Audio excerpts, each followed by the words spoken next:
So when I first moved out, I went to check out the video game shops in my local area. In one of them, there was a table with a bunch of loose cards, which I had a look through, and I found a cartridge for a game called Pokémon Dash. I never played it, and I thought for £6, why not? So I took it home with me. I've enjoyed a decent amount of Pokémon spin-offs over the years. Mystery Dungeon, Ranger, Magikarp Jump. There are some real gems that don't get enough love. Pokemon Dash isn't one of them. Or so I've been told. I knew absolutely nothing going into it, but I haven't exactly heard good things over the years. Just type in Pokemon Dash into YouTube. Oh look, it's our good friend Patters. He doesn't look too happy. The worst Pokemon game? Surely it can't be that bad. I should give it a chance. It's just some Pokemon running fast, what could go wrong? But you know what else runs fast? Opera. Not only does the Opera browser also run at lightning speed, but it's perfectly optimized for maximum productivity. And there's a new feature that'll blow your little socks off. Do you ever have so many tabs open that you can't even read what they are? Well, for this relatable problem, there is a solution. With Opera, you can hover over the tab you're on and add a little emoji sticker on top of it.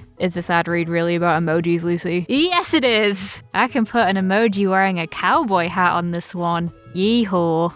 I often have a lot of documents open while I'm working, so I can put a couple of little exclamation points onto the main one I'm working on so I don't lose track of it. Or I can put a little musical note on this tab which has my relaxing music and rain sounds. I can feel someone saying, but Lucy, anything with a video will have that little speaker icon on the tab. Yes, true. But what happens when it's not playing? It goes away, and then I lose the video in my sea of tabs. I can combine these silly little emojis with the tab islands, which further enables my indecision and lets me tuck all of my open tabs into neat folders to go back to and definitely close later. You can check out the new Opera update now. It will change the way you look at tabs forever. But for now, we're gonna go back to the dashing Pokemon. Though regrettably, they do not run as fast as Opera. Thanks to Opera for supporting the channel. Pokemon Dash was actually Pokemon's first DS title, and this year it'll be 20 years old. At first glance, it looks perfectly pleasant. The box art was done by Ken Sugimori himself, and it looks gorgeous. It would unironically make a sick poster. Okay, so I was looking up Pokemon Dash poster because I thought,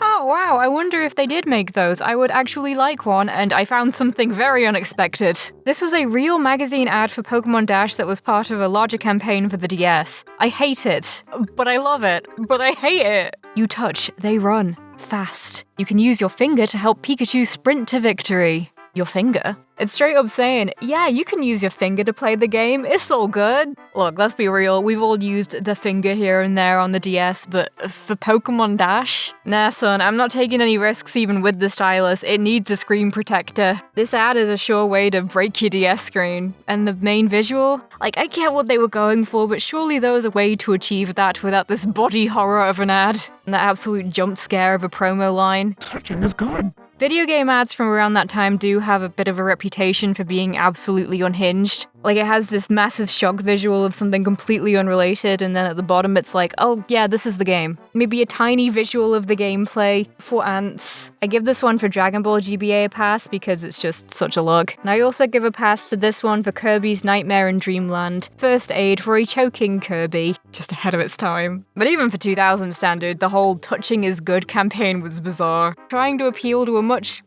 older audience. You've got the good girl and the bad girl of the Nintendo DS. She likes to send her little secrets using PictoChat. Sir, I am 6. I just want to play Animal Crossing Wild World. Nintendo even held a Touching is Good contest where, and I'm being totally serious, they sent mannequin hands to anyone that asked for them. And you had to take a creative picture with one for the chance to win a DS. Add that one to your collection grail. The official Nintendo Touching is Good mannequin hand. You can't make this stuff up. Anyway, this poster was the fastest purchase I've ever made. It takes pride of place in my office. I also bought the Choking Kirby one. That is all I bought.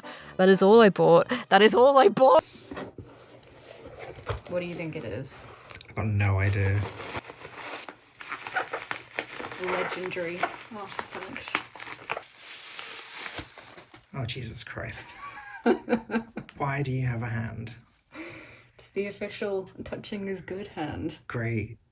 What are we going to do with it? It'll give you a hand. Where are we going to put it? On display.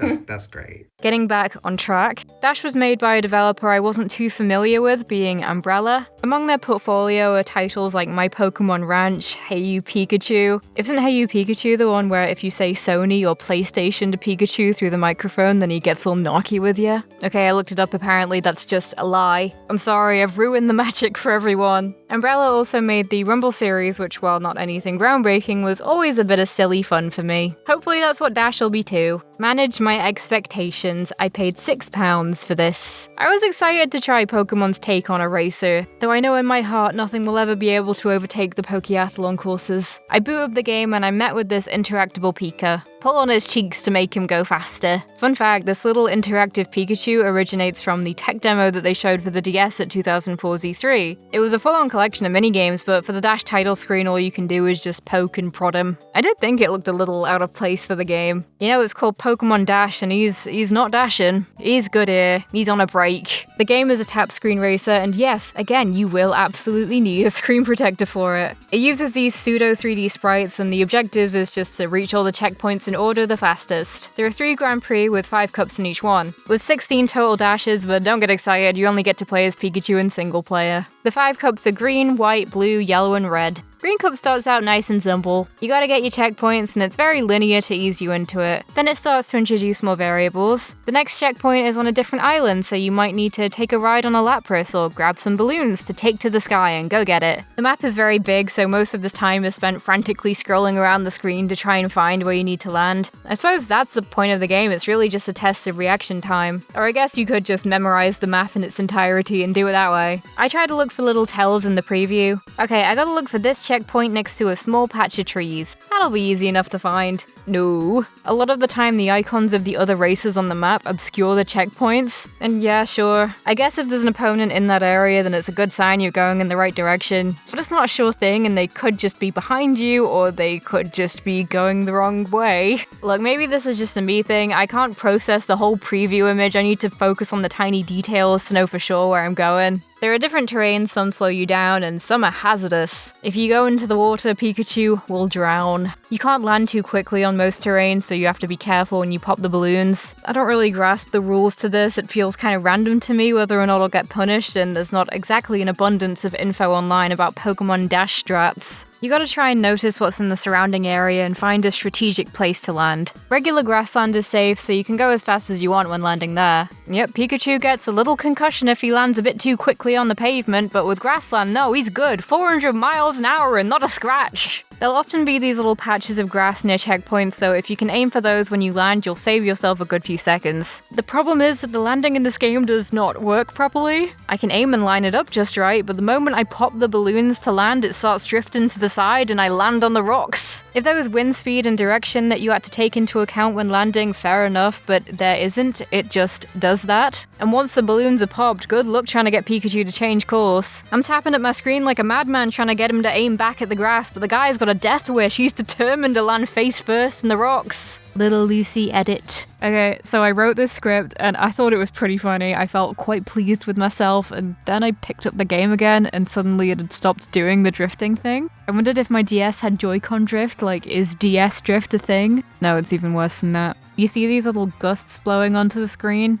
Yeah, that's the wind direction. There was wind drift the entire time. I never noticed them, I just thought maybe they were decorative. So the next checkpoint is quite far away, and on the navigator I see a Lapras right by me, so I figure I can use him to swim across to the next one. But no, a lot of the time he'll be right across this tiny strip of water that I can't cross, so I can't get to him. But I've wasted a load of time looking for him because he's right there on the navigator. I'm practically touching him. I don't know, maybe this is intentional and I'm whining and it's part of the trial and error experience as you get to know the courses better. Or perhaps I'm being incredibly generous to the Dash game. I love how it asks you after every single cup if you want to take a break. Like, yeah, that 10 minutes of Pokemon Dash was too intense for me. I need a breather. Having a feature that reminds you, hey, you've probably had a bit too much screen time, buddy. Go outside, the grass is waiting for you. Is always a good thing. Sometimes I need that. Often I need that. I always intend on doing a couple cheeky runs of Balatro in bed, but then I've been playing it for 2 hours. But this is just so counterintuitive, I love it. Every 10 minutes it's just this reminder,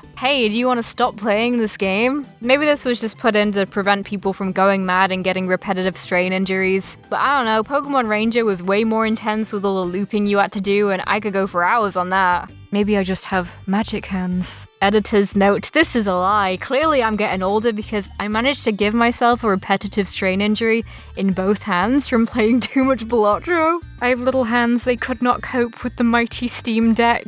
Is this what happens? Does everything just go downhill from 25? So I went through this experience, this very intense touchscreen game with 2 wrist braces. In the regular Grand Prix, I managed to get first place without much difficulty. I did get lost a lot, but so did the other guys, so it was easy to catch up if you fall behind. Going into hard GP, the guys from the previous lot didn't make the cut for the team, except for Meowth and Torchic. I know he may not have arms, but he's been training hard and he doesn't need them. The new opponents can be Pichu, Mudkip, Charmander, Jigglypuff, and Wynaut. Another racer with no arms. Maybe that's actually the secret strat to speed. Or I guess Wynaut could use its little flappy face things for arms. Hard GP was a rude awakening for me. It was at this point that I discovered you can pause mid-race and start over without having to redo the whole cup. Honestly, quite a surprising convenience feature for a game made 20 years ago. But regardless, my hands are very grateful. Originally, I wanted to flex and get first in all the cups, but as time went on, I realized that I would probably regret such a course of action. But at last, I managed to claw my way into the Expert Grand Prix. Let's see who our opponents are this time. Trico, Marill, Apom, Mightyena, and Blaziken. Seems reasonable. I want to appreciate some of these headshot sprites. I love whatever this Trico is. There's face-palming Blaziken, and this Mightyena is so angsty, it's incredible. The expert level is different to the prior two, as you don't have to complete any of the checkpoints in order. You just get dropped from the sky and you gotta figure it out yourself. But this time I get the balloon. I was honestly dreading it because I'd already found parts of hard GP a little tough, so surely by the end of expert GP I'm gonna need a bit more than a wrist brace. But to my surprise, I found expert GP a lot easier, entirely due to how it's set up. Having the time to assess the map, figure out where I'm going, almost makes it a different game to me. It just works for my brain a lot better. Dare I say, I was having fun. To unlock each new cup, you need to come at least third overall. I tried to be quite strategic when I was going through the races, so with the new revelation that I can in fact just start over, so if I did badly in a particular race, no, I didn't. There is a problem unique to the Expert Cup, which is that the rankings are a bit off and they don't always give you an accurate picture of where you're at. Here I'm in 5th place and suddenly I hit a checkpoint and boom, I'm in 2nd. I must have been going real fast in the last second. There were quite a few times where I'd be doing quite well, so I'd go to the last checkpoint and at the last millisecond, it would put me behind. Look at this. Beaten by 0.04 of a second, are you for real? And I've already cleared the race, so I can't even go back. But overall, Expert GP was a very nice change in pace, and I actually placed a lot higher than I did in the hard one. So the credits are all what's next. You can do time attacks, which is just doing each individual course to try and get the best time. But there's more. I had started out optimistically thinking I could take on every course. Lots of sites, but completion at maybe 10 to 15 hours, which isn't that bad. But clearly I was misled because there are extra courses. How many, you ask? Maybe another couple extra cups? No, there are 420 extra courses, because Pokemon Dash was an advanced piece of tech and took advantage of the dual slot mode. So upon beating the first Grand Prix, you can then plug a GBA Pokemon game into the DS, select your party, and it just makes a map for it. It was a whole thing. They even had event-exclusive maps and sprites. Like, look at this little Pikachu and Lapras one. Oh, it's so good! I think this is a really cool idea, if not a little questionable that you need to buy separate games to have access to the vast majority of courses. I mean, I say courses, they're not really courses. There's 2 checkpoints on each one, and there's absolutely no kind of route planning or strategy to it. It's just a bit of fun. But hey, I get to explore every corner and crevice of this spiel. What more could I ask for?